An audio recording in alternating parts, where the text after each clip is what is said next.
attending this press conference at the Office of the President.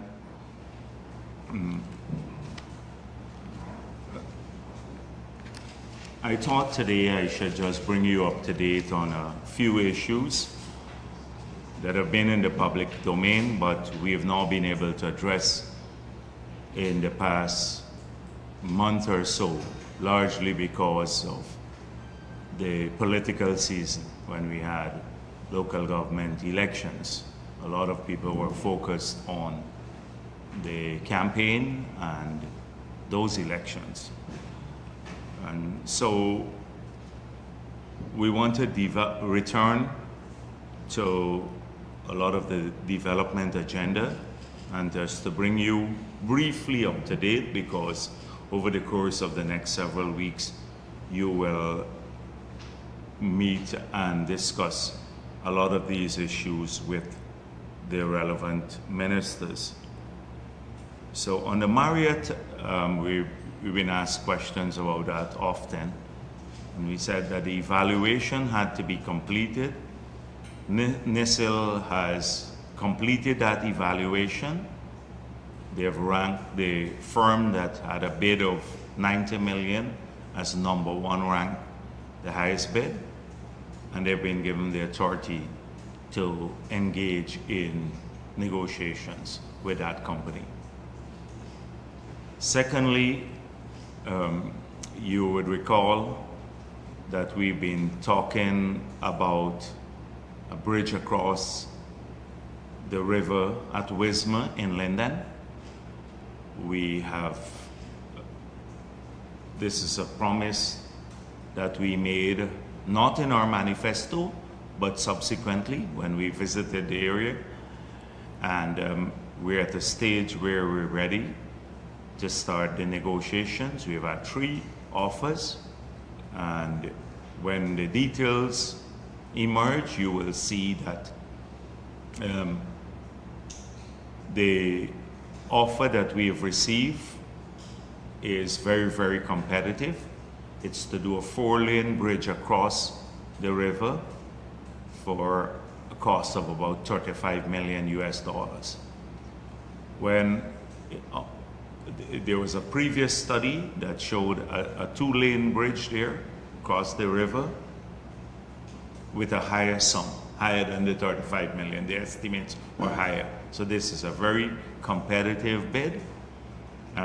We've had, and this is with the same company that is building the bridge across the Demerara River here in Georgetown. The same team that negotiated that arrangement, we've asked the Minister of Finance to put together back the team, and that team was made up of Mr. Gaskin, Tenny Hoosty, the Financial Secretary, and Ronald Burt Smith. These are the 4 individuals who negotiated that project. The one across both are across the Demerara River, but the one in Georgetown, they would also be engaged in the company to finalize the contract. And so we anticipate that before the end of this year, construction of the 4-lane bridge, concrete structure across the river at Wismar will start. On the campaign trail, and even before that, a number of people have had serious misgivings about the part-time program, largely because they were fed with a diet of lies, that it's a temporary program and that people would be fired as soon as the elections are over. Well, that's not true. And I want to assure the people, many of them in every part of the country, from regions 1 to 10, the way that we have visited, that we intend to expand the program, not reduce the numbers of people, because especially in the rural and hinterland areas and places like Region 10, where people still need these programs until they can find regular jobs, that this program will be expanded to accommodate a number of people. And the focus here again is to ensure that more women get employment, with the aim of bringing more female into the workforce in the long run. We are hoping that a lot of the people who are working on these part-time programs, that they will also be studying and they would apply for the scholarship. So that brings me to the scholarships. A lot of the applications are out, so I want to say to the people who requested this, again on the campaign trail, they ask you a lot of things about when would it, how can they access the scholarships, etc. A lot of those things are now advertised. If they need further information, they can contact us and we'll give them the opportunity to do so. Also the training programs. I've asked several community groups to pull together people who want to be trained in particularly in the tech voc area and carpentry, welding, and being electricians, plumbers, etc. And I hope that they will all get in touch with me soon, having put together groups, so I can ask the Minister Hamilton to meet with them, and then we can engage, actually start the training of those individuals. And this is right across the country. Again, from every region we've gone into, these community groups have approached us. So it's up to them to start doing some of the work, like gathering up people. Often when we just put out an ad, a few people may apply, but we need a critical mass, like maybe 10, 15 persons to start a training program in one of these areas. So I'm hoping that they will look at this. Another thing that we discovered, and yesterday I had a meeting with the Small Business Bureau, is that over the past 2 years they've been going around the country requesting applications for grants. People have had to go through a long process of establishing companies and getting compliance, and many of them have never heard back from the agency. So there are nearly 700 to 800 persons there. And yesterday we went through the list. They have a sum of money, and every one of those persons will get some help. So if they were on the list, they will now get the assistance. And this is not the business grant, the small business grant that is given out directly by the government through the Ministry of Local Government. This is through the Tourism Ministry. So that I just want people to understand that there's a difference between the two. Now, you've had a lot of issues with small business grant being given out, and it was a bribe for people to vote PPP. In fact, we've just done about 5% of what is there to be given out. Just about 5% has been actually given out. We still have about 95% of the funding there to address small business grants in the country. So APNU would have you believe that we shared out all of this money here. Even in the city, in many of the constituencies, etc. Like in the city, they've not received small business grant. In Linden, in New Amsterdam, they've not received, and they will receive as people in Region 2 and Region 6 and other regions. All the other regions will have to receive their grant too, Region 9, etc. Small business grant, but that's through a separate process. That's not the grant that I spoke of earlier, where people have had to go through this very detailed process of doing financials and getting their cash flow right and establishing companies. It was a humbug to business development. So we are changing that model, but we want the people who had applied for a very long time, for years, to understand they're going to get some help. That is through the Ministry of Tourism there. The President has been engaged in a major push internationally, or not political diplomacy, but economic diplomacy. And so what he has done is open up a lot of doors to the financial institutions that we have had traditional relations with, and there are other new ones coming, appearing now, and we are developing relations with them. So take, for example, the Saudi Fund for Development. We got a loan for $150 million from them at 2% interest. Now, if you go to the markets now, a US dollar-based loan base, because of the interest rate escalation, could be 5-6% now. And so it helps to still access funding through bilateral sources from these development agencies. And there are very few strings attached to these loans. I don't mean the political strings, but some of them have, like if you take a loan from Exim in the US, it's mainly for a US company. So this loan would allow us to accelerate our housing program. You recall that we said that we wanted to do 50,000 house lots in the 5-year term. We're about 30,000 now. In Region 3 alone, 14,000 people are waiting. You've heard what we said on the campaign trail, that APNU gave away all the lands at Wales. We're trying to take back some of those lands to develop the housing. So 100 million will go immediately for that. We'll try, some of the international funding that we're also getting, because so far we have carried the road, the 4-lane road on the East Bank to Diamond on the local budget. That is our own budget, fully funded by our local budget and Guyana dollars. And we've just extended that around Diamond to Busby Dam now. We're extending that to bypass the choke point at Grove. Even though we are widening that a little bit, there's a choke point at Grove.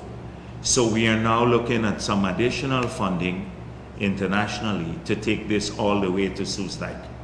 Yesterday I had a meeting with the Ministry of Public Works and all the officials, and the road to the east from Providence to the airport, we are at the stage where we are going to get contractors soon to widen the road by 4 feet on both sides and repave the whole road. That is on the main road, all the way to the airport. And then the Linden-Soestdijk Highway, we're at a stage where we just have the consultants now. We've selected the consultants. They've pre-qualified the contractors. Consultants have to do a review on the design. So we anticipating starting the Linden-Soestdijk Highway, paving that before the end of the year too, to start that work. On the East Coast, the Chinese have been given clearance on the design on the 4-lane road, and so we expect work to start there. In Berbice, the 4-lane road, we are advancing that too. So we've had a total review. On community roads, yesterday we decided that about $1 billion of community roads will be done in Essequibo, 1.6 billion in Linden, in every region, almost every region of community roads.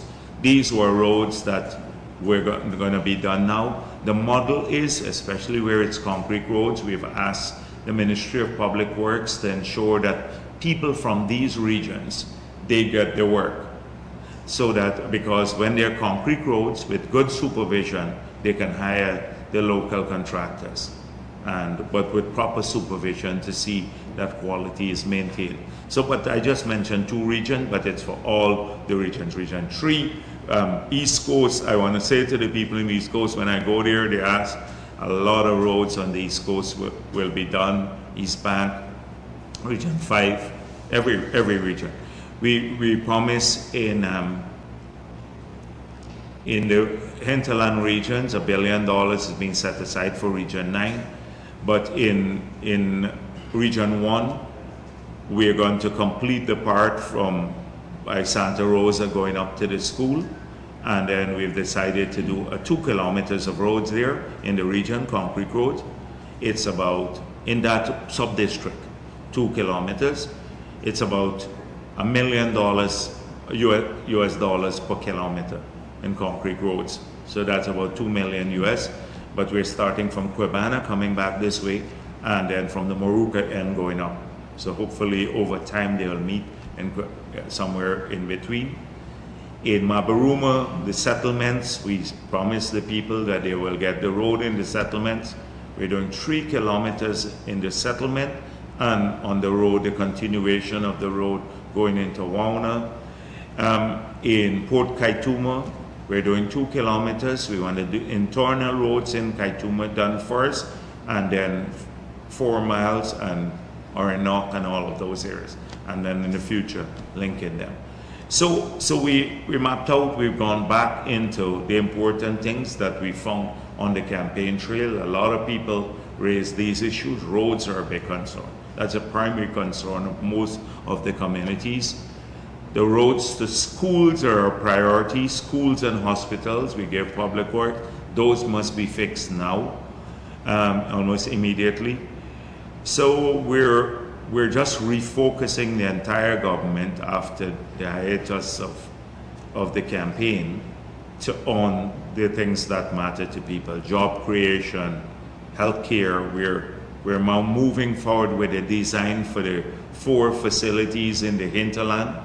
That is the hospitals, the New Amsterdam, all of those, the 12 hospitals we're talking about, whilst we're looking at upgrading the others. These are important, just some of the things that over the past maybe 2 days, 2-3 days, now that we got in our candidates, the party, we submitted our 900 odd councillors for seats, because we won over 900 seats. We've submitted those names to GCOM. So we expect GCOM to gazette those. We took a couple of days to go through that because we've done it in a very democratic way. We've gone back to get in every local government area in the country, in all 80 of them, we brought the people together who contested and had their views solicited when we decided on who will represent us, especially from the PR portion of the list, because the constituency portions are being settled.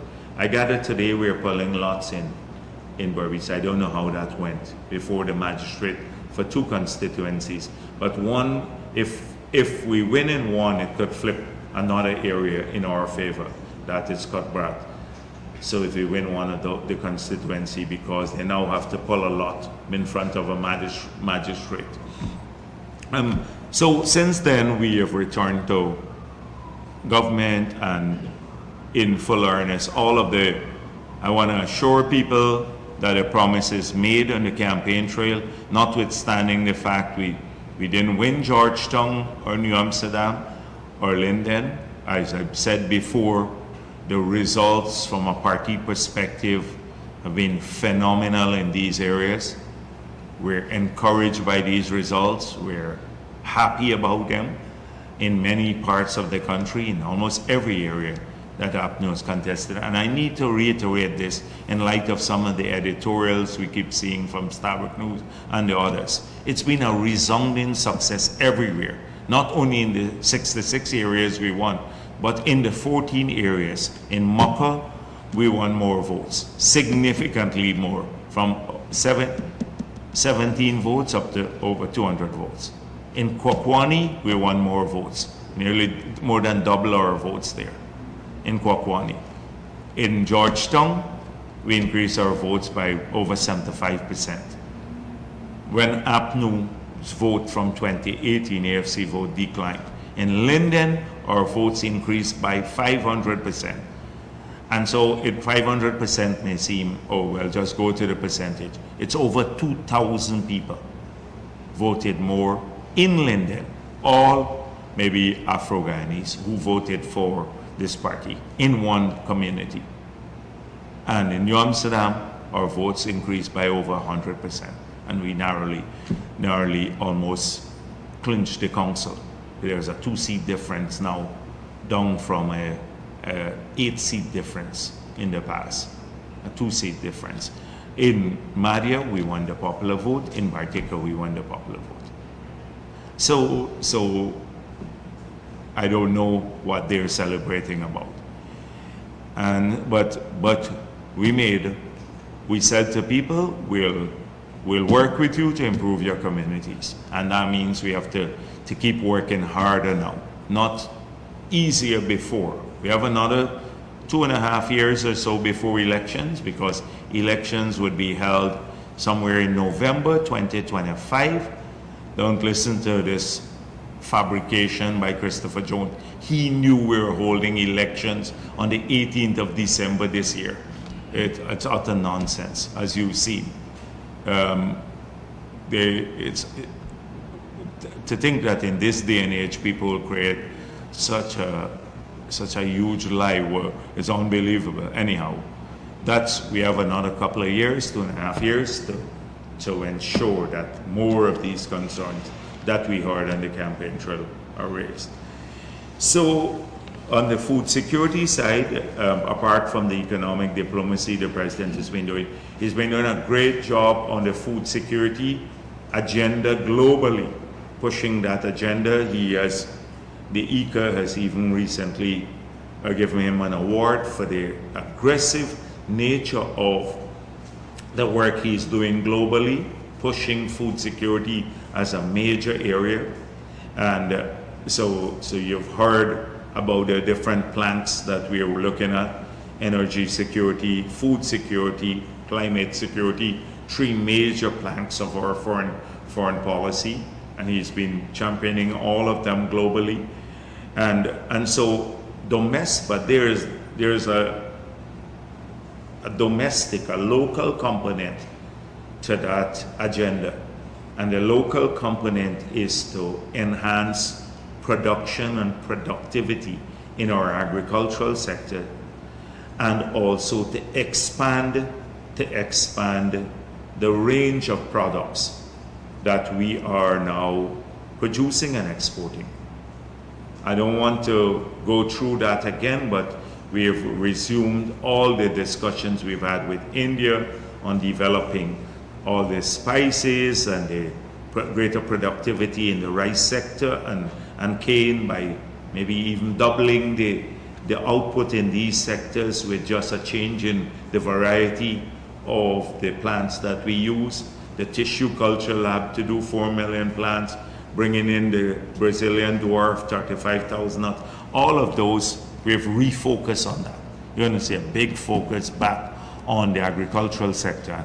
And people in Port Kaituma, I said to them, why don't we do more plantains here? And one lady said to me, we have a problem, the sucker, the planting material, it's too costly. It's nearly $800 for one of those. So I've had discussion with the regional chairman over the course of this week, and we are looking, and also some of our activists in Port Kaituma in these areas, we're looking to establish a major nursery there.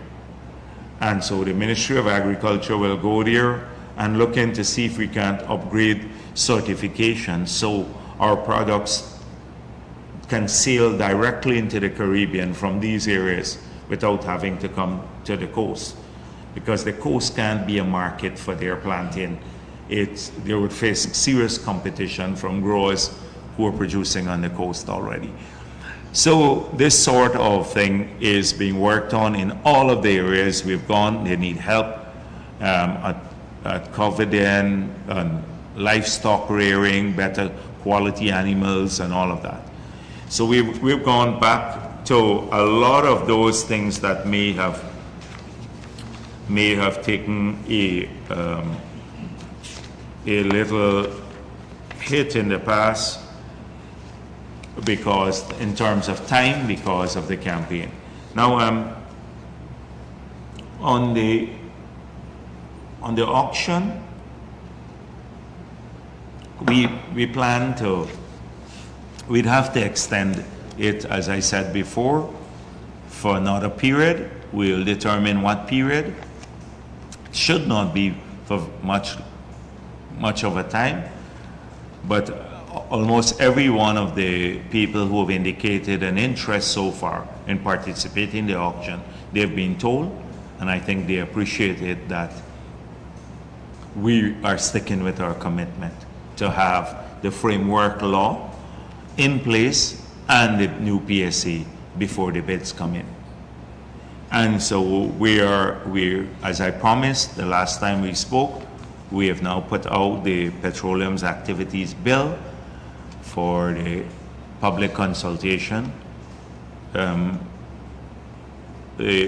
seen various comments about it from, again, predictably, that the time is too short. I can read the bill overnight, maybe in an hour even, and understand it. I can read it overnight and have all my views there.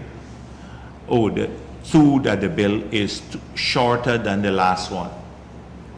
That's another comment we've heard. Well, the idea globally, we have examined, we had a global firm that worked on this with enormous experience in the sector.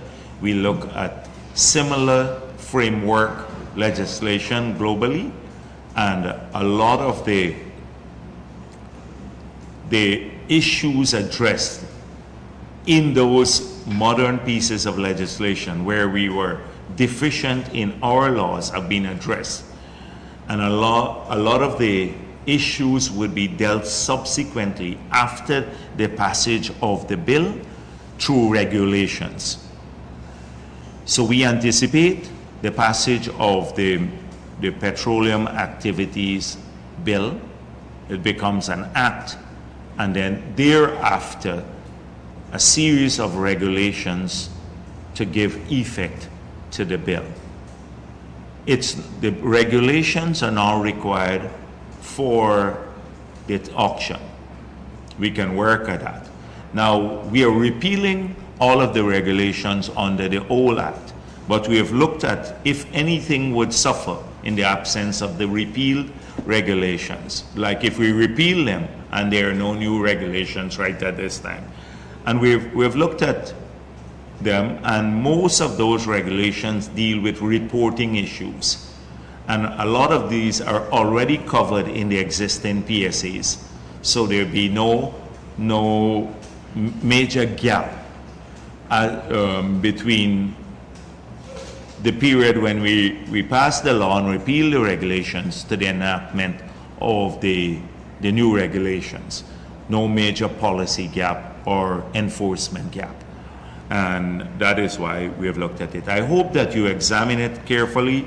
Kaieteur News is known for distorting, but there are two good reports, and I suspect that's when the professionals wrote them and not the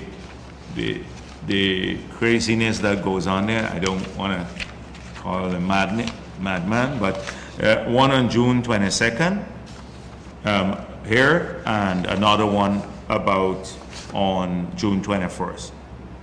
Government proposes arming natural resources minister with sweeping power over the oil sector, and draft oil law proposes to give minister power to waive payment of 10% royalty.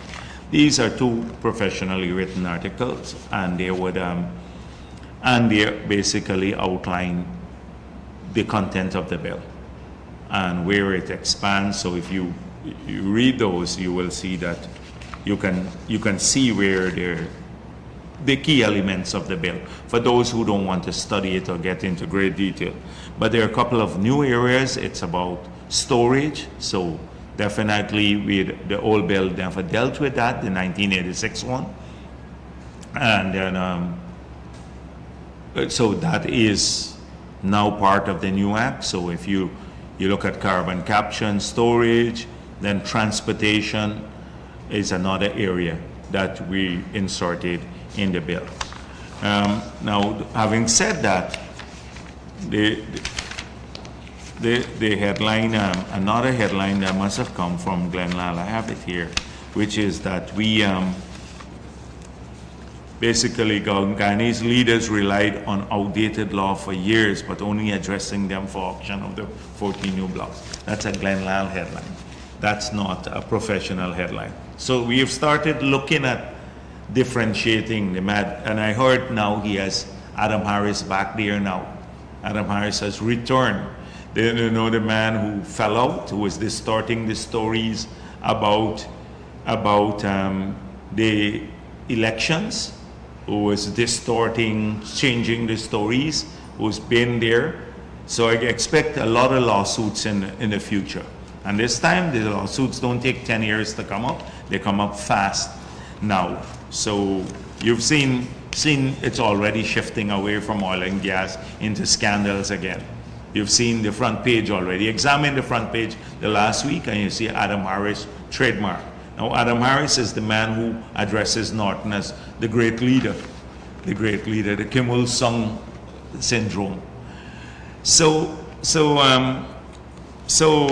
we're happy about that we have managed to keep our commitment. I want to urge people to read the act, read it in comparison with the 1986 law, share your comments. Don't be lazy like the opposition. Don't be not just lazy not to share comments, but lazy even to read anything. I was explaining yesterday that Ramjatan, who is a lawyer by training and a leader of a party, posted in a forum the law and complained about the short time. And then when challenged robustly about it, he said, why are they talking about royalty and stuff? 2%. They could have just put what the number is here in the bill. This is the petroleum activities bill. They could have just put a 5% or a 10% or something. I can share with you the screen captures that we have. Then you will understand how hollow these people are, people like Ramjatan and the opposition. They wouldn't even take the time to read the bill. They made a mess. The FC had control over this sector through Trotman. Ramjatan was the one defending the 2% royalty. We've now moved that to 10%. He was defending the 2% royalty, and he didn't have the even decency to know the difference between the PSA and the Petroleum Activities Bill. He doesn't even know the difference.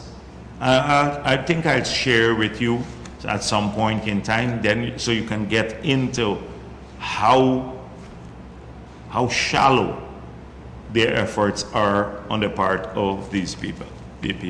They can deal a lot with scandals. On technical issues, zero.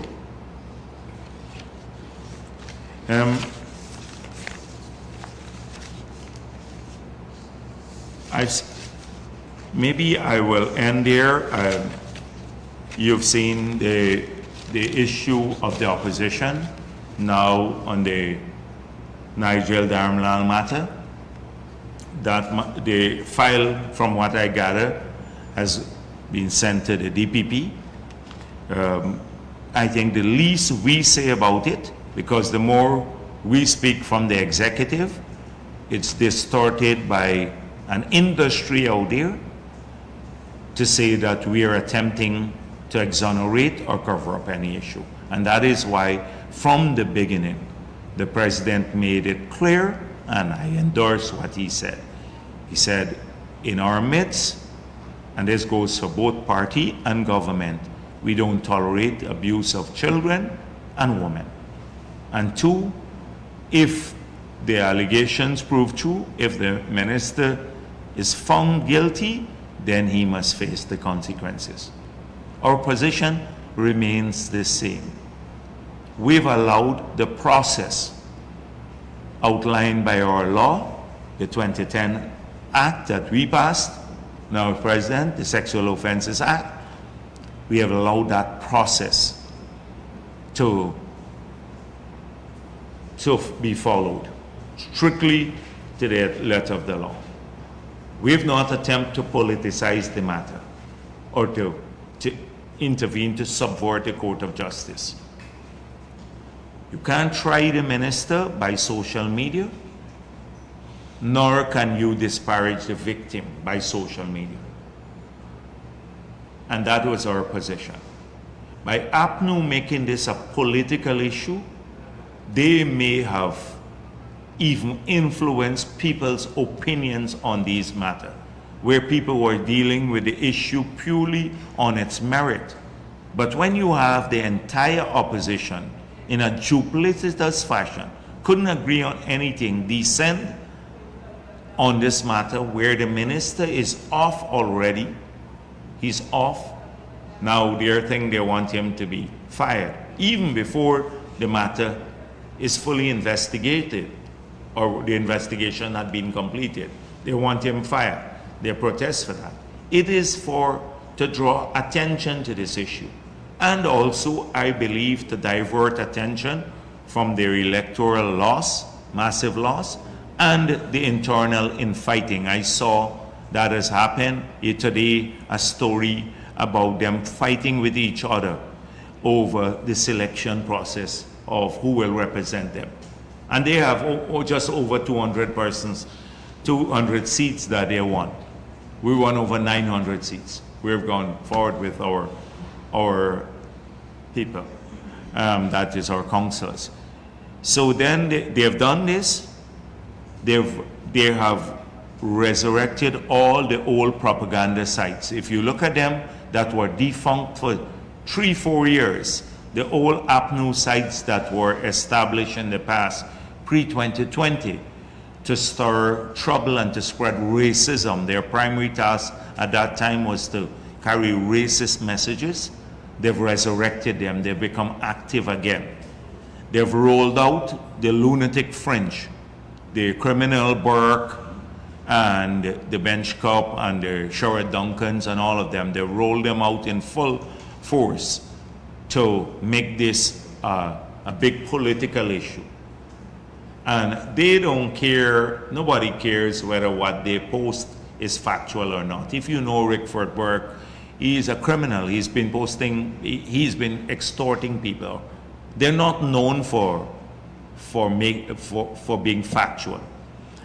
So they will post all sorts of things because they believe that they can somehow taint the PPP by making this one an issue here, which must be fully investigated and the course of justice be followed.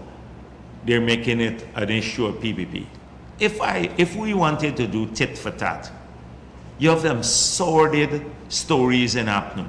We brought to the attention of the public in the past, but we left it for them to address, because a lot of this is about consenting adults. Look at Red Thread. Red Thread has become active again. This is a vile group made up. They're only active if they perceive there's a weakness in the PPP. You've had some of the most vile molesters. I saw them dragging in people from Region 9, some of our activists today, by a new post. We had Carl Parker there. You remember Carl Parker, the PNC lead man in the region. People don't remember that. I didn't see Red Thread for one single day appear. They didn't even help the victim. And the person who was the victim, I think, was a member of the PNC. But this is how it goes. They sense a little opening and they have to divert attention from their failure at their local government elections. I heard they have all sorts of negotiations going on internally now. And Norton is using this as a distraction. I heard internally that they're trying to even offer him money to leave the post. They hear a lot of inside stories from the PPP, like Christopher Jones heard from Inside Story. We were having elections on the 18th of December. Well, I've been hearing a lot of inside stories too from their camp. And my inside stories have a bit more basis in fact, because a lot of the people that are there have been calling the government for favors, who sometimes sit in the meetings there. So this matter, it's best that the government, as is the executive, because Nigel Darmla is a member of the executive, say the least in the public domain. Because the more you speak about the matter, it would be seen as attempting to influence the outcome or cover up the matter. And we are not doing anything of the sort. The agencies that should deal with these matters are the police, child care, the DPP, the courts. That's it. And I see you have some NGOs. But if you look at this matter carefully, the involvement of political operatives on the other side from the beginning, they were involved in this matter. And so that's what I'm going to say as it relates to that matter. We saw some reports now from how Exxon captured a country without firing a shot. And so Glenn Lal complained how he lost his reporters, people stole his reporters, and Exxon stole them, basically that they're bribed off. And Melinda Janke, it's not that they're reporters, they were running from his madness, I think. And I think this was in the public domain and his abuse. That's what they were running from. And also Melinda Janke, I see in one section, she was the one who, Chetty Jagan, ratified her version of the EPA law. And in the constitutional, the right to a healthy environment for current and future generations was ratified part of the Constitution in 2003 because she championed it. It seems as though Chetty Jagan was not the president or I wasn't the president. Melinda Janke did that. You know, all of this, everything she did, she wrote the laws. I know about this. Melinda Janke did everything. She passed the Constitution of Guyana. She passed the environmental laws. She's been the conscience. I've seen some of these fringe elements. They don't know the discussions we've had at cabinet, the extensive discussion.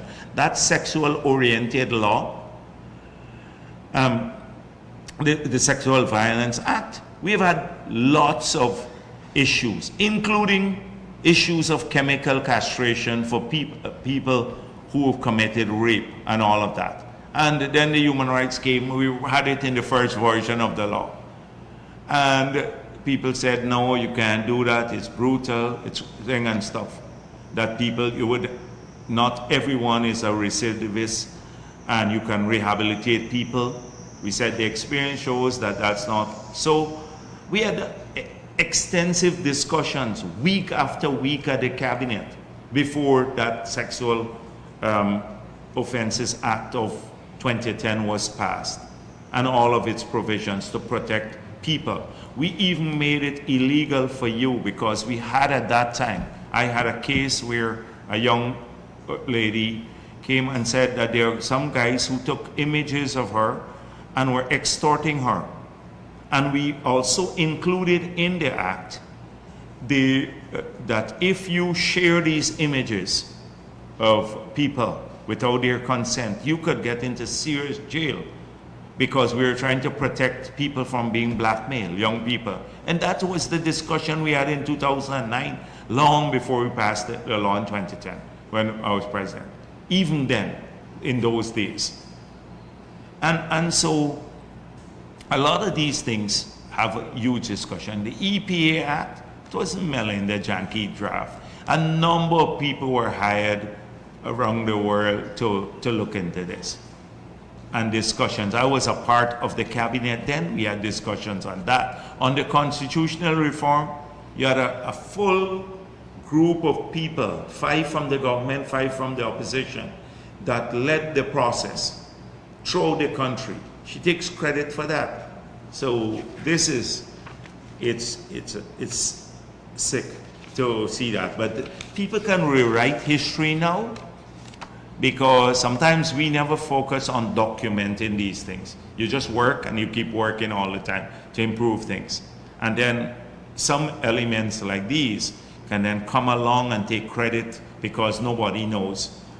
about the past, take credit for everything positive, and all the negatives they heap at the PPP doorstep, but they take credit for anything good that's happening in the country. Like Norton did in Linden, he's taking credit for all the things, the positive things, and then the negatives. So I'm not going to waste my time, because this here quoted three people that I don't have any regard for their integrity, frankly speaking. Tom Sanzillo, Glenn Lal, and Melinda Janke. And that's what the article is about. So if you've ever, most people have now read it, but don't read it. It's not, no, you don't waste your time, please. That's all I'm going to say today. Thank you. Good afternoon. Rashani from the newsroom. Just to follow up on what you said about Minister Darrell.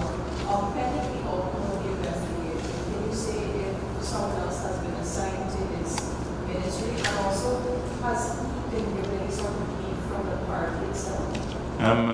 No, because he's not attended any of the party meetings that we've had since. But the president spoke about this, that the minister within the ministry would assume responsibility for the portfolio. Mr. Anand Prasad. Sure. Leading back to 2016 to the present, there has been a series of misconduct allegations involving Minister Darrell. Yet, your party would have selected him to be a member of parliament and a minister of government. How does the UP respond to that? Yeah, but I don't want to. I can answer this issue when we're done with this matter that's before the court. I'm not going to answer that issue now, because it could again be seen. If I'm going to defend him now, then it would be seen as relating to this matter. And I don't want to say anything on any issue with Nigel Dharamlal at this point in time that may be seen as the opposition is making, and the social media people as attempting to subvert the court of justice. So any issue I'm prepared to answer after this matter has been dealt with at the DPP level, etc. Because if you will see what I say here now appearing as though I'm speaking about this matter. And that's why I'm very, very cautious about that. So I will stay away from answering all of those questions until anything to do with Dharamlal, until this matter has been decided. Today we saw Rogers putting out a statement, a story actually, saying that Exxon is in negotiation with the government of Guyana for an extension until 2027. On what? On the exploration. Oh no, we have said before that the expiration date, right? We had given approval for 1 year force majeure.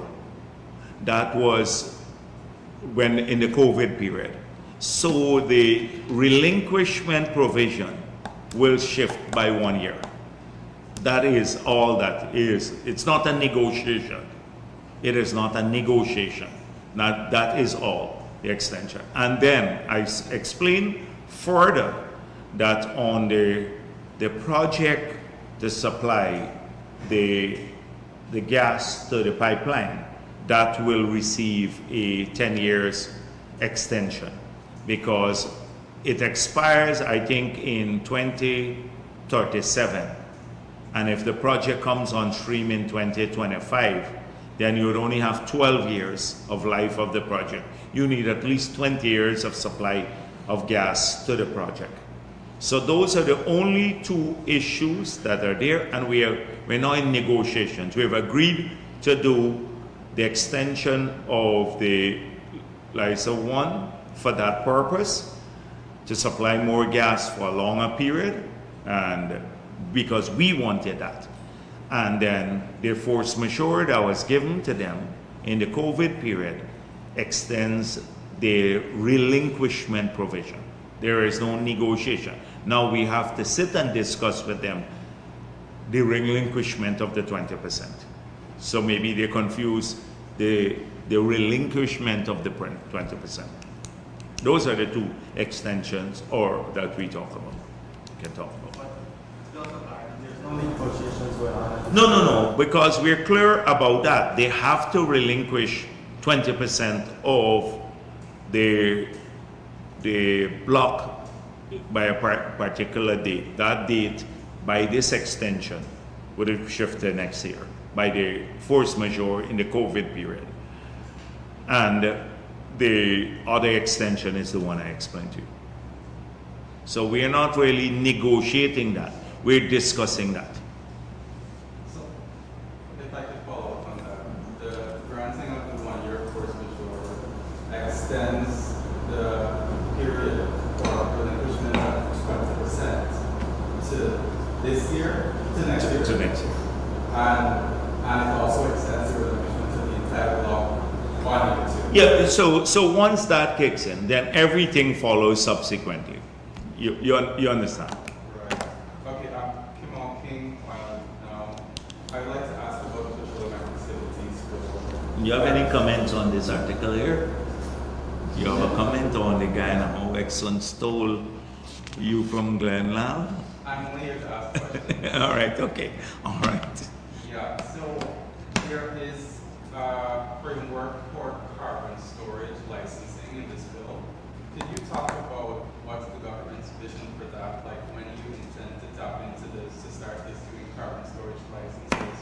And on the bill, I wanted to ask too about the provisions with respect to royalty that talk about the question of deferring or remitting payment of royalties. Under what scenarios would the government have to consider doing something like that?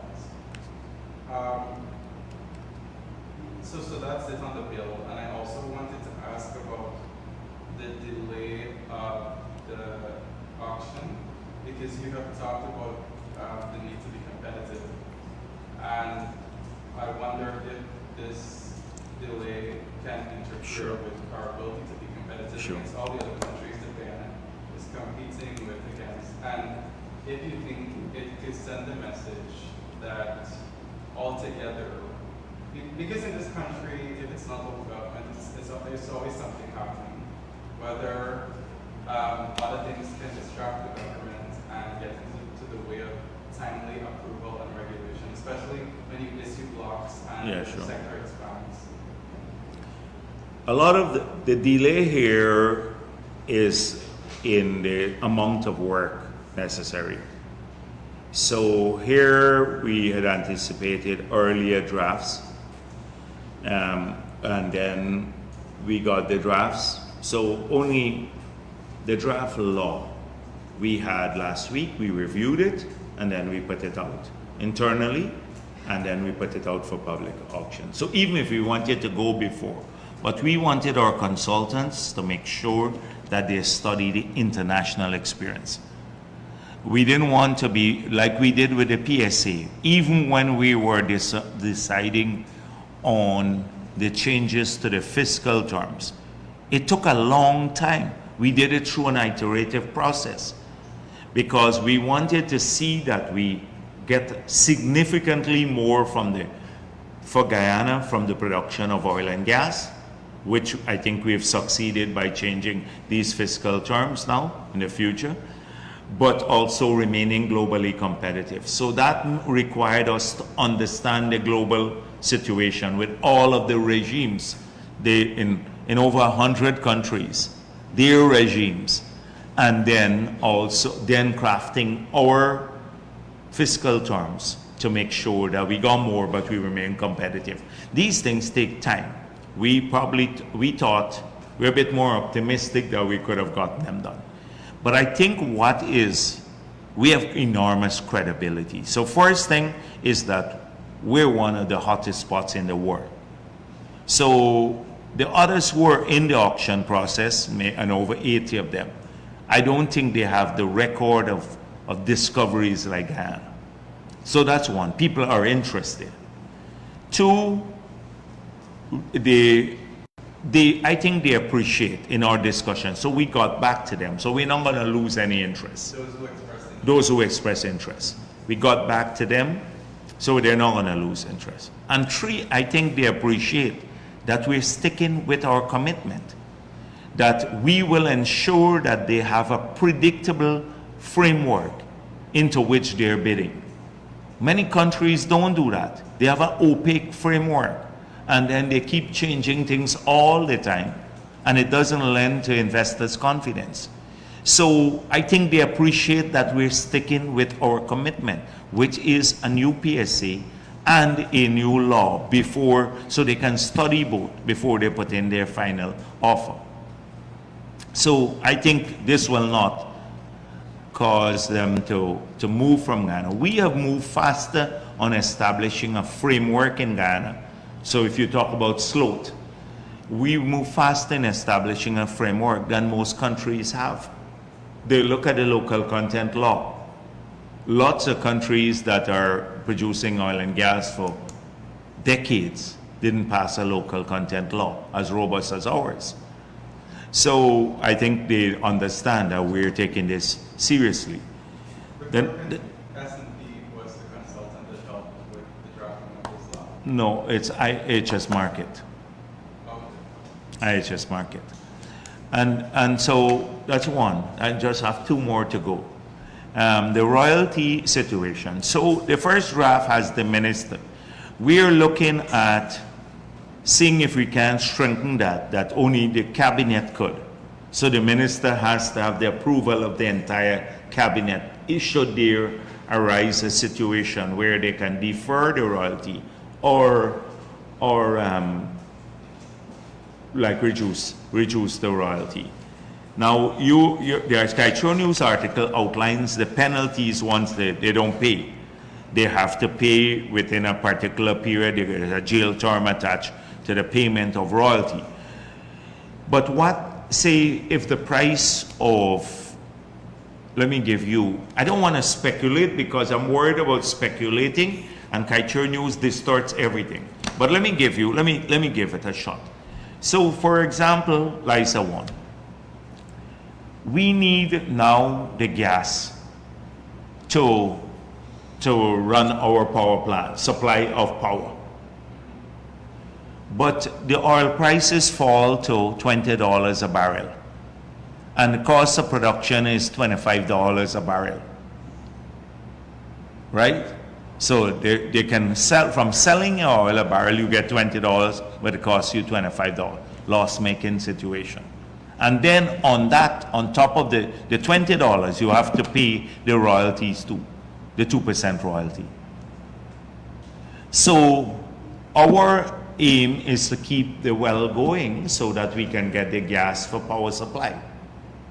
So in a situation like that, that is how it could be exercised. You asked for an example, and I just gave you an example of that sort of situation.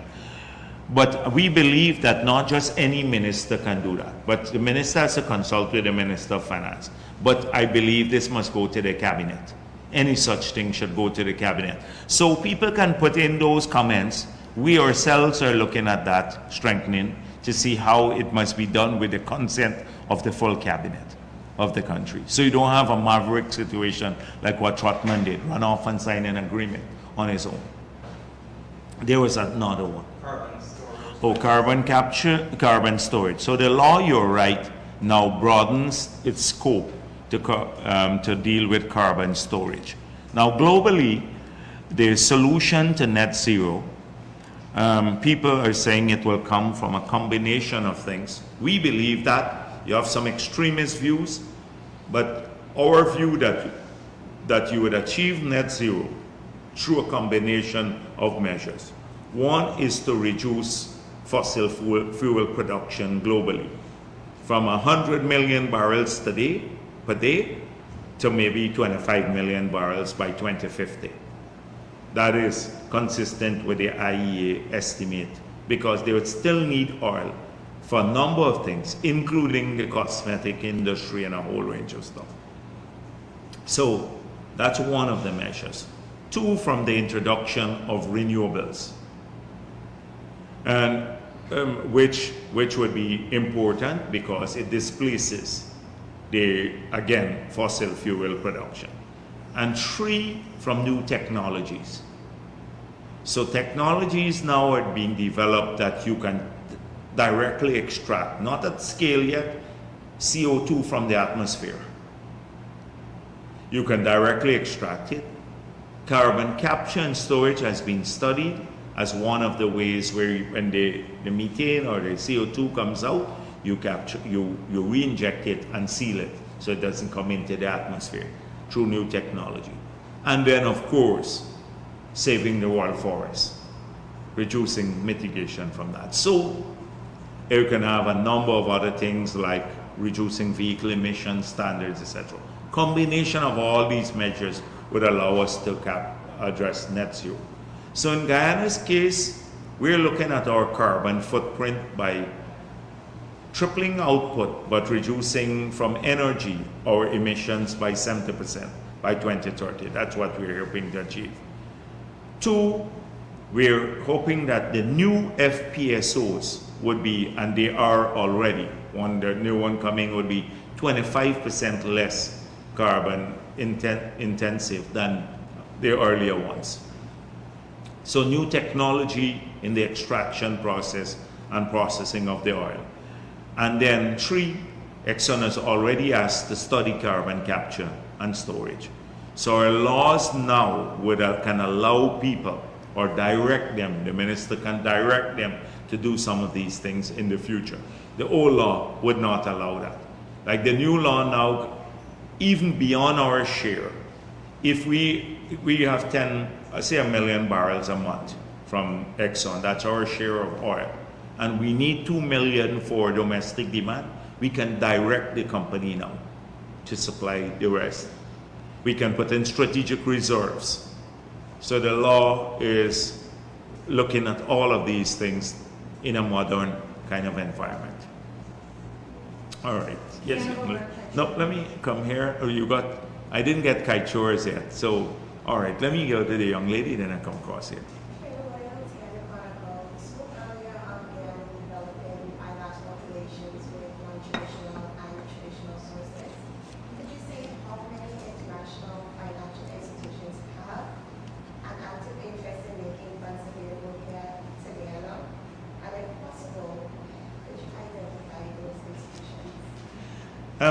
So the non-traditional, a lot in the Middle East. So the Islamic Development Bank, they started a relationship with them, didn't go very far. We have now a big relationship. You remember Jordan came and said, he got 900 million loan, Google it, and there was no loan, 0. Right, Google that now if you have the time, and you'll see we responded to it in opposition. So we got a 200 million loan from them for the Linden-Soesdijk Highway. They're funding other things. So strengthening there. In Qatar, the president was there, met with the emir and the others. We're looking at about a $350 million line of credit from their agency. The team came already to Ghana, and that was just a short visit ago. I told you about the Saudi fund, the fund for development. That is there too. So we got 150 million from Saudi Arabia. When I was there in UAE, I also met with they have 2 funding agencies. And so they came also with a minister who was here recently, Minister from the UAE. And so we are working closer with them too, and they have indicated an interest in funding projects here. They haven't started as yet. So those are several non-traditional of the bilateral sources. From Europe, UKEF. So 2 big loans are the one for the New Amsterdam Hospital and the loan for the Children and Maternal Hospital. About 300 million euros will come from UKEF funding sources. So that's a new big funding source out of Europe. We're exploring a lot of private banks. The big banks are discussing with us. So I just gave you a couple of examples of those. So that's what I meant by by new agencies of a bilateral nature too. So they do need sovereign guarantees. The commercial ones, they don't need sovereign guarantees. But we're trying to fix the interest rate on all of them. That is why I've said so far that we're in a good position for most. If you look at the Caribbean, most of their loans are variable interest loans. So anytime, like how the interest rates move from near zero to now 6%, they're having a hard time in servicing those loans. We have only 2 variable rate loans, and they're both to multilateral agencies, not to private agencies. So that's why we're in a solid position to service debt in the future. And it takes up a very small share now of our total revenue. Yes, please. Thank you. Ken Robert, Country News. There was a letter that appeared in the daily newspapers regarding concerns about the possible breach of the local content legislation, in that ExxonMobil has utilized a... On the insurance? Yes. Yes, and we're examining that carefully. I saw it too. I didn't get around to fully look at it, but we're examining it carefully about brokers, right? So we'll have to deal with that matter. I've not had the full report as yet, but I will get the report. It's came to my attention, so it's in the head, but I haven't gotten a chance to address it as yet. No problem. And on the local content issue as well, is there any interest from government to table a report that shows the progress you have made with the local content legislation? And I think it's time that we have that. Remember, we said we have to assess. So it's time, before we go table a report there, I think it should be the public, where we invite the media, everyone, all the people, and we have a frank assessment of what worked, what didn't work, how we can enhance it, and bring the oil and gas companies too. Listen to their challenges too, because at the end of the day, we want them to drive more business to our people. And even the differences in estimates, because they had a lower figure than we had. So I'm using their figure now. I was using our figure, so I'm now dropped to $400 million. But that came to Guyanese businesses. So I think it's time for that. I think we will do something like that soon. Okay.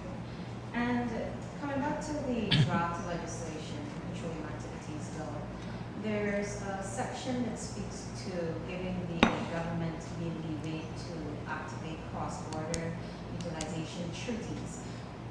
What's the vision behind, the thinking behind that, and would this only apply to Suriname? And there's a section on the bill called unitization. The unitization. So when we were dealing with Payara, remember the law didn't cover that. And we had about 4 or 5 through the night engagement just going through the model that we use. So we resolved to fix that in the law now. So we had this issue since Payara time about how we address unitization and the legislative cover. So a lot of this, so it's not necessarily Suriname. It's there for wherever you have a situation where you overlapping areas. So it's not only for Suriname. The law allows us to do that, what we had between, and it's not just, well, it's cross-border, but it's also between blocks too, because you could have another person owning a contiguous block. So the law addresses this now, and that was one of the things that was not in the 1986 law. So why do you say Payara? Because Payara is in the same law, but it's just that it's like multiple reservoirs. Right. So there were the conflicting how we address, because it overlapped with some other areas. There was an overlap there. It deals with overlap basically. So that's the reason why. I can't tell you the details now which reservoir it overlapped with what, but that was the issue of how you treat overlaps at that time. Okay. And on the Okay, Mike, please. the Starboard block, are you concerned at all or is government concerned that much of the interest for Exxon seems to be concentrated on the Stafford block, while they still hold on to the Kaichor and Kanji block? For Yeah, example, and, Exxon hasn't seen a lot of exploration since 2020. I think they're encouraged by the success rate and because of the agreement too. Yeah. Because they're now ring fencing. And we're open about it by the agreement and by the success rate. And that is why the big focus is on the Starboard block. So there's no concern that the concentration... Remember, they bought into those now. They're operators in some of those blocks. And so they're operators too. Here, I think they have a huge stake too. And a very lucrative PSA. It's as simple as that. We admit it, that it's a lucrative PSA. So it's a logical thing. And not that I agree with their logic, but it's logical because you will make the same decision if you are in their position. Not that I agree with that. You will maximize the areas where you think you can make the most profit earlier, especially in light of net zero. And especially buoyed by the rapid pace of discoveries in the area on the question in the Starboard block. Yes, all right, here and then I come back. Right. I mean, yes, first on oil matches. You said the auction has been extended to those who express interest in Vision Park. Any of those who express interest thus far, are they Guyanese? And Actually, I'm hoping that Glenn Lal will put in a bid. He thinks this is a lucrative thing. I'm really praying that he would do that because he thinks you can make a lot of money. He has to come up with 10 million signing bonus too, right? And so I'm hoping that locals would, because we deliberately set out to say that first, Glenn Lal had a big issue with locals being involved. Oh, they don't have any capacity, they're flipping the blocks, etc. in the past. And then suddenly he's saying the foreigners taking away everything. So he switched to the foreigners taking away everything. So we deliberately said that anyone, we withdrew the requirements of track record just to allow local people to get a fair opportunity to be part of ownership of these blocks. Because you hear a lot how they can raise the money, it's lucrative, etc. So I'm hoping that they will bid. but so far, No, I don't want to tell tales on I try not to keep track of those things. I don't want people to say that I'm following who's bidding and stuff. So the Ministry of Natural Resources will tell you that, but I would advise them not to say anything at this stage until people put in their bids. Then everyone would know. The bids have not come in. They've just expressed interest. Some people bought the documents and stuff, the data. They have had to buy the data. And when the bids come in, everybody, the whole country will know what the bids are. But I don't want people running down one person or another person. We will get to that at some stage. I had casual conversations with some of the people in the industry, and some believe that overall the model PSA is heavily punitive. Outside of the financial regime, some jail time and under-relinquishment clauses and so. Have you seen this in writing in the feedback, and is it something that you told me point out you're not going to change the financial regime, but for some of the punitive measures, are you willing to relook at that? Well, some things have changed since then, but not the fiscal terms. Some issues have changed based on the feedback. Remember, the draft we put out, we got feedback from the oil and gas companies and also everyone, the public. So some things have changed. You will see the final version, not the fiscal terms. But we don't want to make it onerous and throw people in jail, but they have to comply with our laws. They have to comply with our laws, and if it says you relinquish, you have to. But I think what people are smarting from some of the companies that, so if you had a block in the past and you had the periods, 3 periods for first renewal period, second renewal, and then full relinquishment in the old law. So you give up 20% and then finally the block. You had to commit to a drilling program. And so even if you didn't do the drilling program, then the only thing you lost, there was no penalty to it. If you didn't do the drilling program that you promised, that is mandated by the law. In a particular period, you had to drill, then prove the resources, or declare you're going to develop them. So people could anybody could just take a block from the government and hold it forever and allows 5 years to expire and do nothing. The country loses because we have had no investment in exploring or anything else.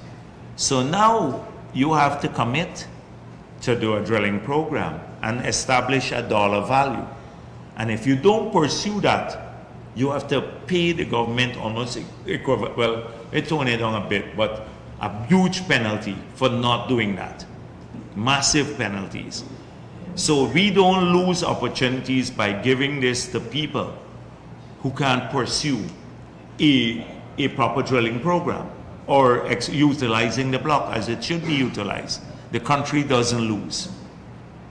And that is why I think they don't want that in. Some people don't want that in because they want to just get the block, and then whether they drill or not, then a number of years they give it up. We're saying, no. You have to commit to a program. It's part of our law, and then if you don't pursue that program, your penalties, massive financial penalties to not doing this, running into tens of millions of US dollars, these penalties. So that's the thing I think they're concerned about, mainly. A lot of it remains. Yeah, a lot of it remains. Okay. You said before that the president made efforts to try and steer Petrobras back into Guyana. Any paper? Yeah, we've had no further engagement on that matter, but he raised this with President Lula, and that is where it stands at this point in time. Right. Yes, please. Yeah, go ahead. Okay. For the people in Northwest, the plans people, Oh, this is in Port Kaituma. Port Kaituma, but it's not only for Port Kaituma. It would be from Machu's Ridge and Arakaka and Arnok and 4 Miles and all of the places. This is for them. And then in Mabaruma N2. So it's unique to the hinterland. So a lot of, we got to focus. Those communities can't do much on oil and gas. That is why we have to push the agri-investment so that our people who live in these regions are not left behind in the remote regions of the country, that they are not left behind in the national development. We want all of our people to move forward in every region. I know that, but how possible is the certification happen so that they can ship directly? Yeah, I think that means establishing labs. The government is prepared to put the investment in, even co-investing in processing facilities with business. So if they produce this stuff, we can co-invest with someone to get this done. You know, like we're co-investing in some other areas on the call centers, like one in Berbice to work with people, like just in the Palmyra area, we're putting up that building, we're putting up another building in another part. We did it in Linden, co-investing, and then you give it to a private person, and they run the call center and they employ people. Yeah, but that's a different aspect of it that I was trying to get to. So since 2007, you brought this whole initiative that you refer to as the Jagdeo initiative to remove some of the constraints we get this stuff. We haven't made any real progress on that front. Our agriculture growth has been a steady, significant one with a setback only in sugar, but almost every sector. Where the region fell back, and that was a regional initiative. And you had about 8 or 9 constraining factors to agriculture, one of which was scale of investment. If you look around the Caribbean, very few people invest in agriculture, on drainage and irrigation or anything of the sort. We held, excepting for the 5 years under APNU, our budget for farm to market roads, drainage and irrigation, the lifeblood of the agricultural sector, have skyrocketed. Secondly, fiscal concessions. So in many Caribbean countries, if you're investing in tourism, you could get almost all the concessions. You build a hotel. But if you invest in agriculture, they were not getting the fiscal concessions. Unlike Guyana, how we remove all the taxes on fertilizer, pesticides, tractors, trailers, everything. So it was not just a Guyana program, it was a regional program that we were working on, removing the constraints and getting governments to change their budget profile, their investment profile. Here in Guyana, we made great strides, but often, like, processing has been a big constraint. The cost of energy, hopefully that will be fixed. So we can now do more value added to our agriculture. And getting into the remote areas and the technical assistance to those people, that has lagged behind. We brought in some people to look at a program called Sustainable Livelihoods in the Amerindian areas, but it didn't take off much. We started growing crab in Region 1 in the cages. We were doing the honey hives. We built about 900 of them there. We started in the spices, the turmeric and ginger. I'm talking about 10 years, 12, 13 years back. So we're not new at this sort of trying to transform the village economies and the regional economies.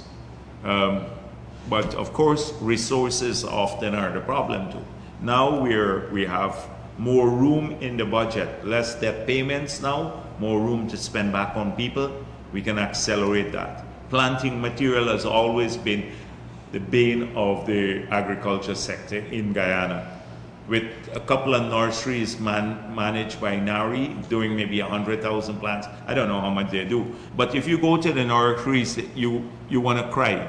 They're falling apart, and a couple of trees there, moringa trees and something in the corner there. That's not how we get agriculture. That's why the tissue culture lab investing in the nurseries in a major way across the country can give good planting stock to people, bringing in new varieties, etc. Yes, please.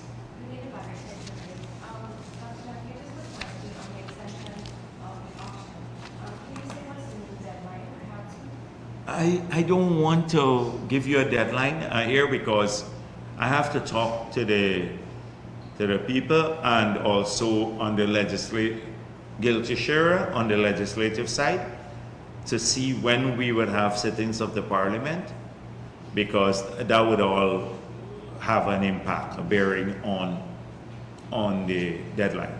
So I need to do that before we settle on a definitive deadline. Sorry, there are concerns that the new draft bylaw, when enacted, will not extend to Exxon, given that the PSC we signed with them kind of shields the company from the enactment of new legislation.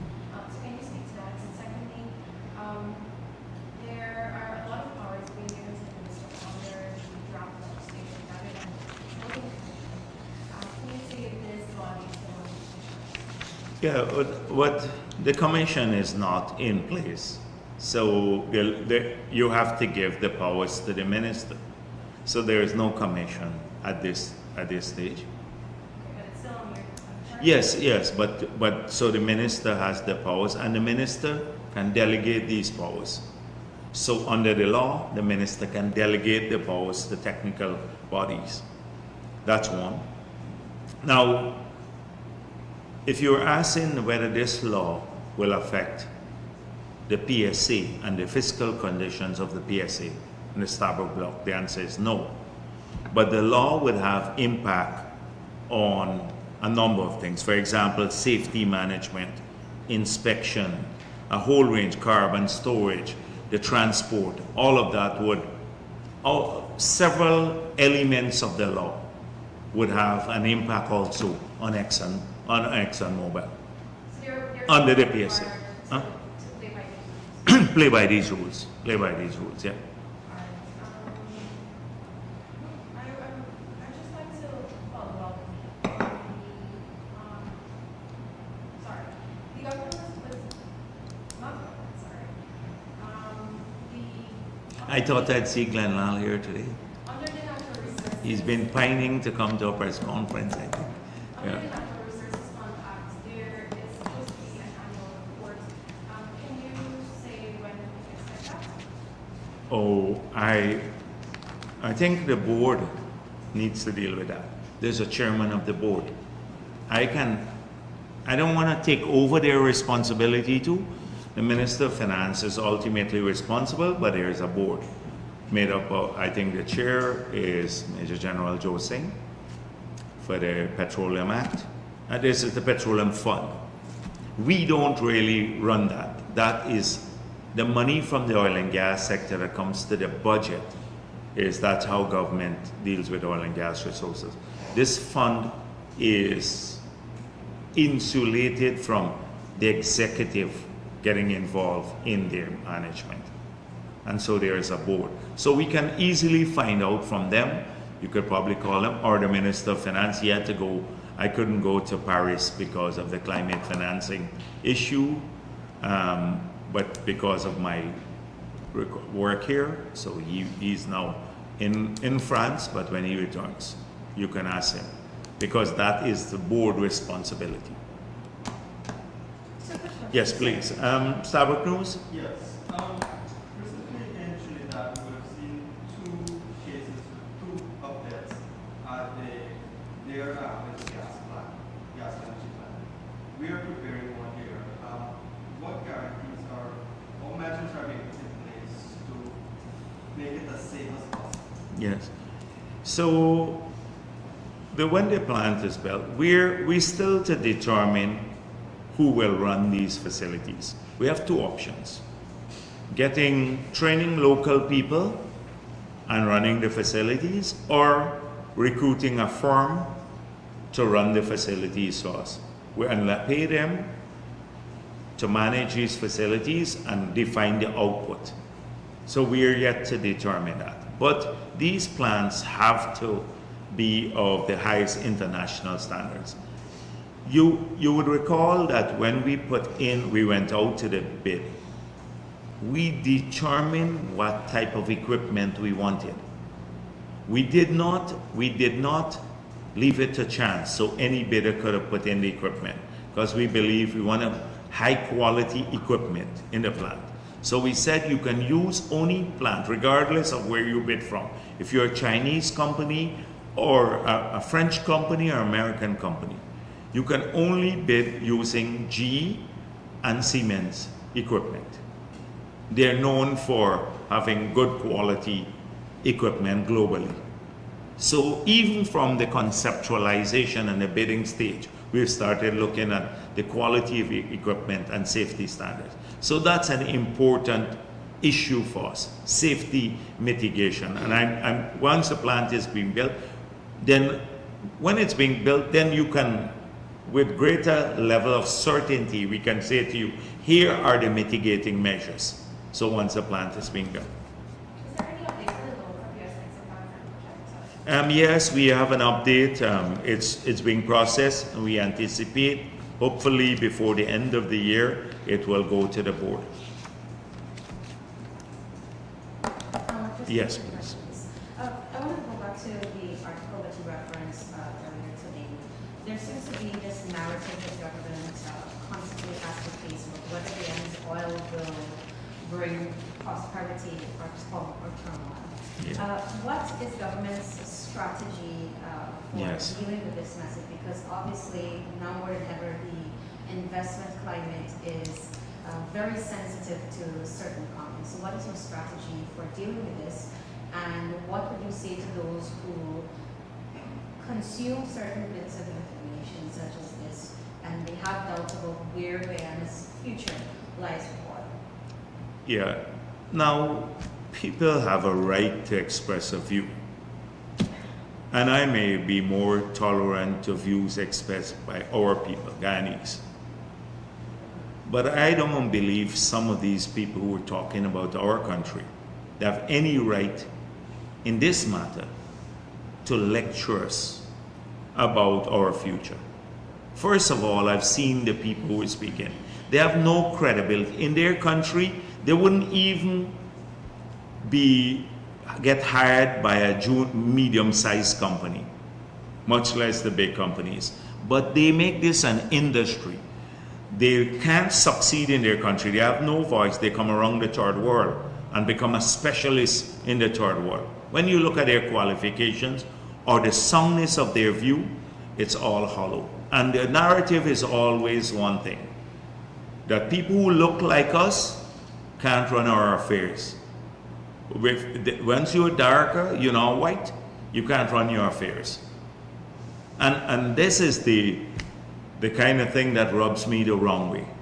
Lecturing us. They don't have a clue about our country. They don't know where New Amsterdam is and the hospital that's being built here, or where Port Kaituma is, or the road or the 14,000 house lots we're trying to develop at Wales. Nothing about the country.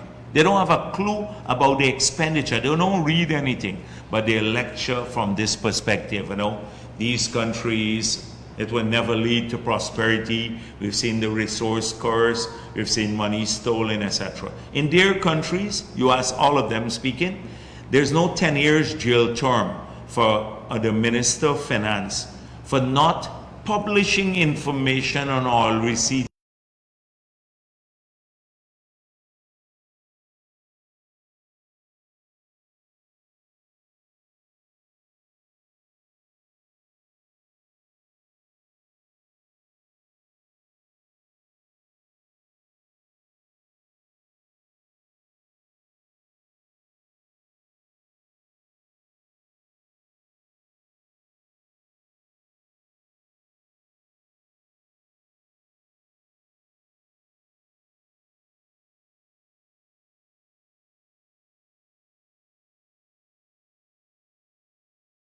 within 3 months of receipt.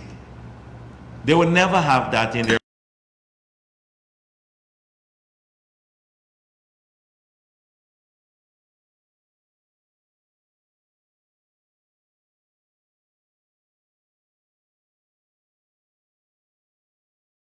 I will defend his right to say it, because he's Guyanese, he's born here, he's our blood. So I have a different view from these abroad who come, the Sansilo. This guy is a clown. And they're right and lecture us, oh, we don't know. Let me tell you. So we said, we'd save some of the money. We said this in opposition. We're doing that through a transparent formula in Natural Resources Fund. 2, we said we're investing in education. We started with a scholarship, free university will happen. We're investing in better schools and facilities, ICT, etc., connecting our schools. 3, healthcare.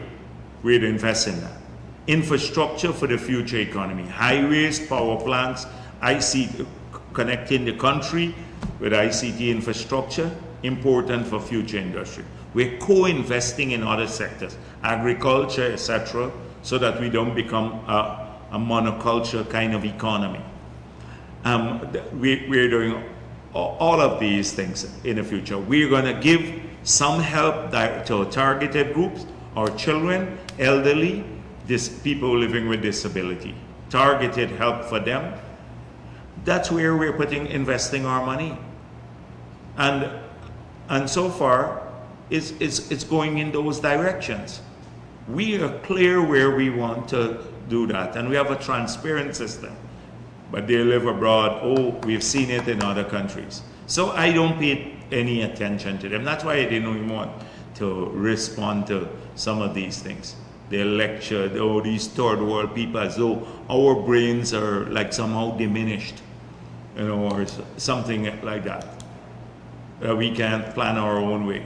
I'm intolerant to them. And I deal with it when I go abroad in the discussion forum and stuff like that, openly, in the interviews and in the panels. I just, when I was on a panel with Jeffrey Sachs.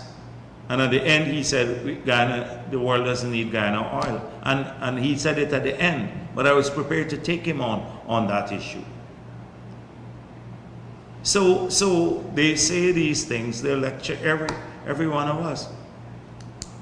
And finally, is there any chatter or interest from our bilateral partners to see where we can strengthen extradition laws or treaties?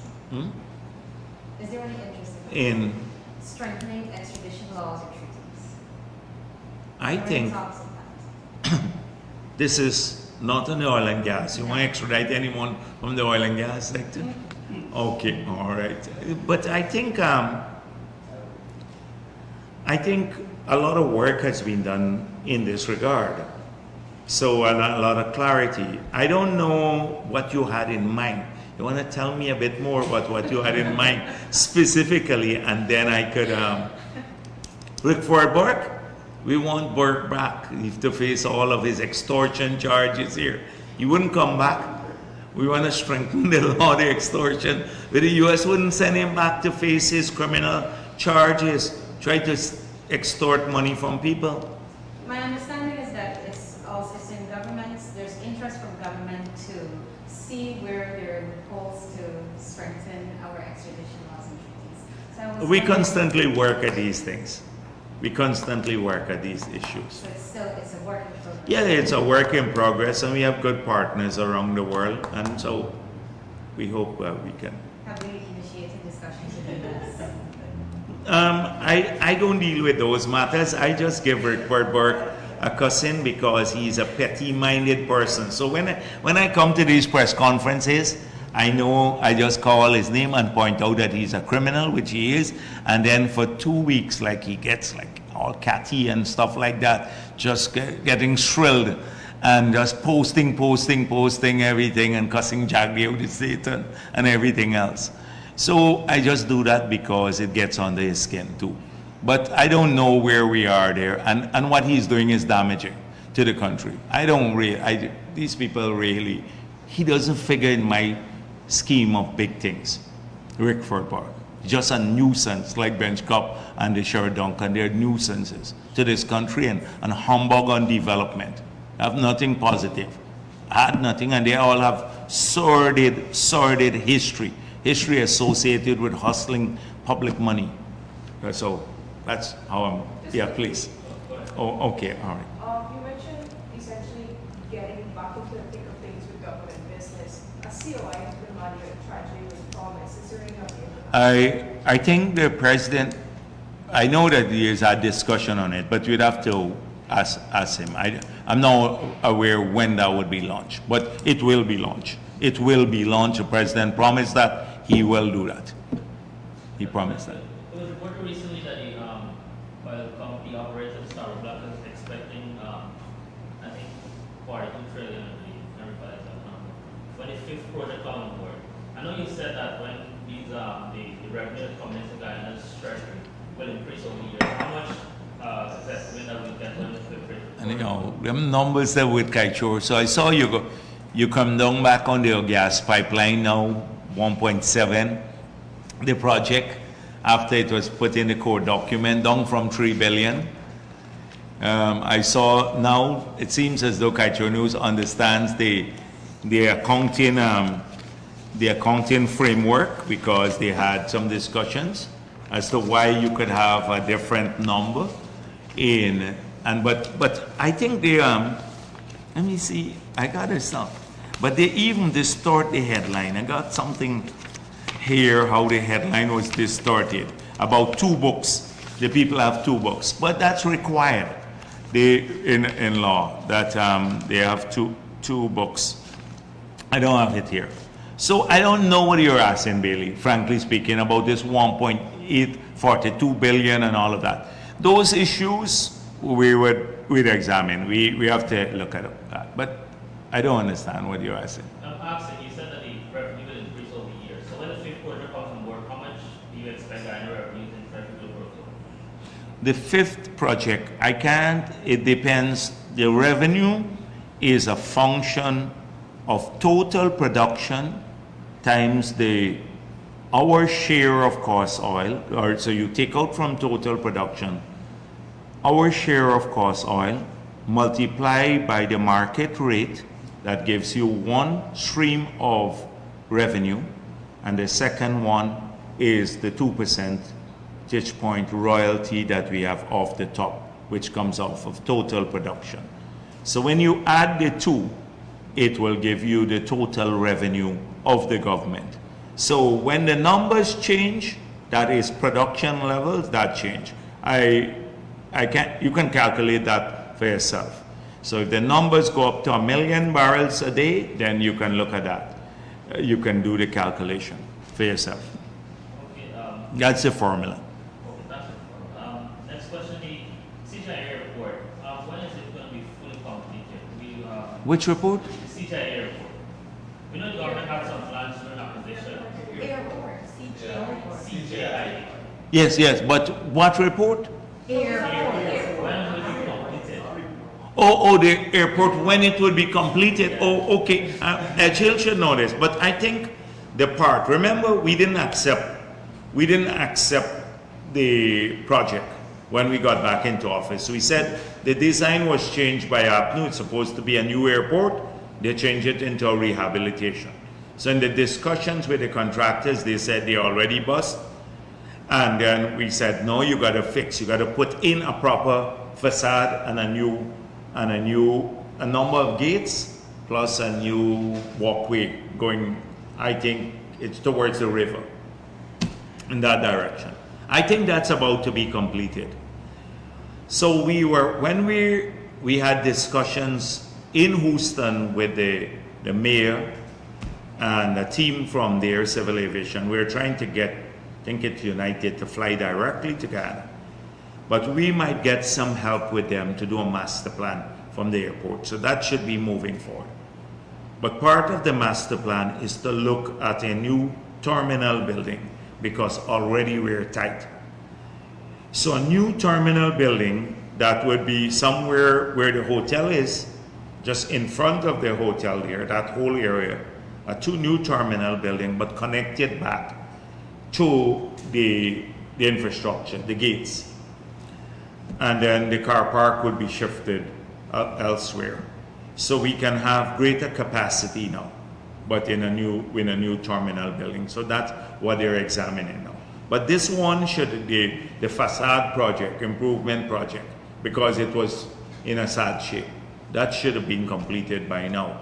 I don't know, HL would be able to give you the exact completion date. I'm more interested in the expansion and how it fits into future traffic flow, because we need 8 gates there. We're up to 6 now, it was 4, we're up to 6, so we need 8 gates and then new processing areas.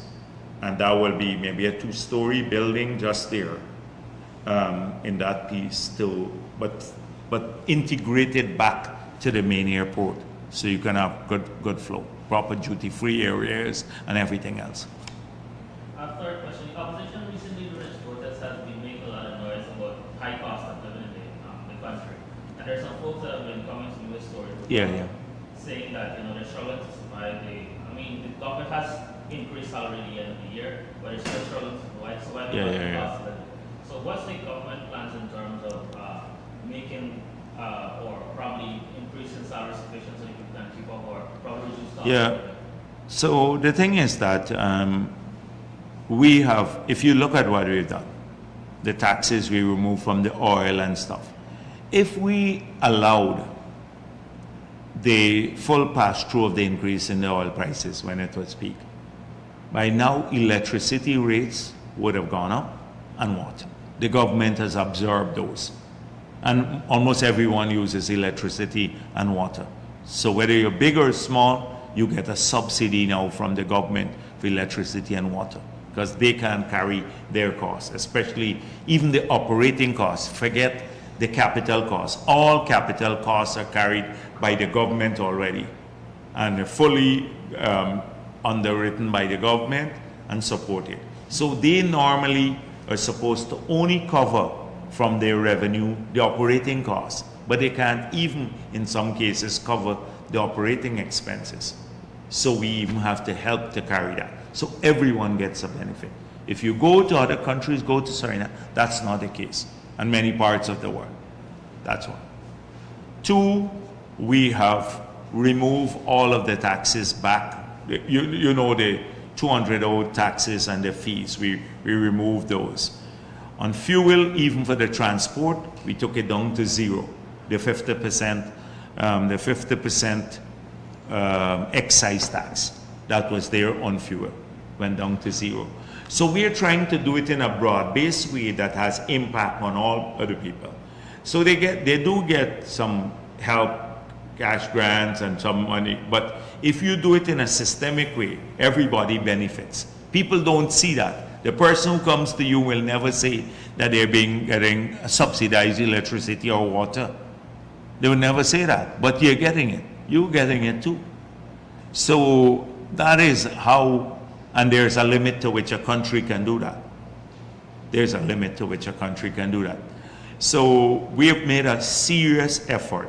We still have $5 billion, I think, in the budget this year to address additional measures on cost of living. So we will be assisting communities. We haven't even started doing that. Yeah, one final question is based on Bharrat. I've already mentioned that the evaluation was done on the Bharrat Hotel. According to reports, this guy, the company, has been accused of fraudulent Yeah, well, I think that has been dealt with already. I think that has been dealt with, air, ventilated, everything. We know, so that matter has been dealt with publicly. He operates in the U.S. He operates in the U.S. He travels from the U.S. here freely, from the U.S. to Guyana. He has the support of the U.S. government behind him. So not Glenn Lallo, yeah. Glenn Lallo been calling me some bad names, by the way. When I catch him, I was hoping he'd come here so I could address some of his past. He may be wanted in the U.S. himself.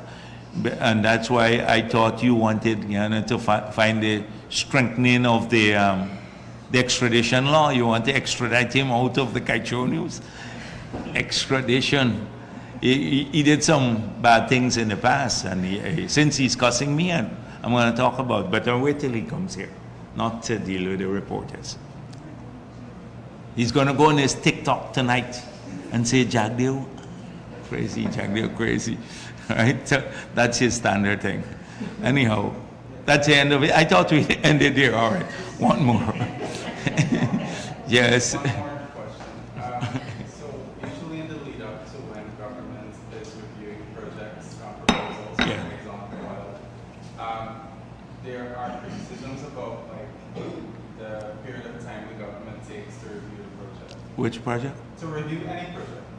And so when Oh, from the oil side? yeah. So when Boy, Glenmal might be right, you might be working for these oil companies now. Suddenly we take enough time to go through a thorough process. Kim. We go take enough time to go through a thorough process. Don't worry with their criticism. They want it overnight, the oil companies. my question is based on that. When the government approved Waru, in a press statement, it talked about how it's actually involved in the planning of the projects way before. So I wanted you to give me a little insight into how involved is government in the planning and what are the policy directives that inform that? So the policy directive from the Office of the President is to get the project done and the approvals given in an expeditious manner without compromising any standards or the negotiations. Safety standards, environmental standards, technical standards. That is the instruction to the ministry. So we have been open that we want things to happen fast, but they have to ensure that they maintain those standards. So sometimes that is the delay. And don't listen to the oil companies alone. Sometimes they don't submit all the documents on time to allow for the review. They submit in dribbles. All sorts of things happen in the course of the review. So sometimes the reviews take longer than anticipated. So What I was talking about is locals criticizing, saying the government is approving too quickly. Oh, really? But we made it clear. We want these projects to go forward. And so we have not been, the thing is, I come back to this point about getting a clear answer from us, which you can get. You wouldn't get that from the opposition. We're not hiding behind some like vague words. We want to do this fast because there is a window available to Guyana and the rest of the world. And our people are impatient for development. Our people are impatient, and we need to meet their aspirations. And so we are doing this. But on the other hand, we're not doing this by compromising any standard. And that is the key thing for me. So if it takes 2-3 months more and the oil companies complain, because they always complain it's not done in time, then fine, it has to be done. You recall when the Payara was done, we just got into office and they said something like the 16th of August they had to get it. We just got in like on the, I don't know, 5th of August. And we had to get it done. And we said, no, we take our time. We're not going to, and if you don't do it, then the investors might not want to come. We're not influenced by that. We have to get it done properly, but we want to do it expeditiously. Yes, please. Sorry, just with regards to Sarah, I just want to say that they are not borrowing loans to fund the developments in South Florida, but rather it's their investment that is the development there. Are we paying loans, sorry, not loans, but are we paying interest on their investments as well? No. The thing is that the financing, so a project could be financed from equity or loans. It could be financed from equity or loans. So if you make a loan to the company, the local company, then you have to get a return in the form of a interest payment at a particular rate. If you make an equity injection, you get a return on your equity. So that is it. Regardless of whether you make the financing in a form of a loan or equity, you have to get a return. There's a cost of capital, and that is how it is. Generally, we had this issue when we were developing the hydro with Blackstone. They wanted to do a 20% rate of return on equity, but we could have borrowed at maybe 8-9%. So it was in our interest that we co-invest in the equity. That's how we were using the funds we have at the IDB, 100 million, 80-something million now, 85 million, to invest in equity so that we can have more loans and they have less equity because equity was remunerated at a higher rate. So that's what you need to explore when you analyze their data. And this is the question you should put to them. I don't want to be answering every time for Exxon too. You have to answer that. Get a clear answer from them. Then you can get a response from me. Seek a clear answer from them. Is there a standard rate that we are paying? No, because we are not paying anything. The government of Guyana is not paying anything.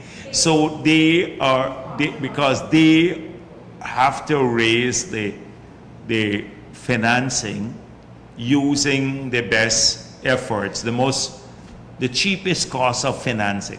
That is what they're supposed to do as a company, right? So this is what can be analyzed even when you look at the revenue back, the cost back. So let's move on. Yes. Anything else? Thank you. Thank you very much.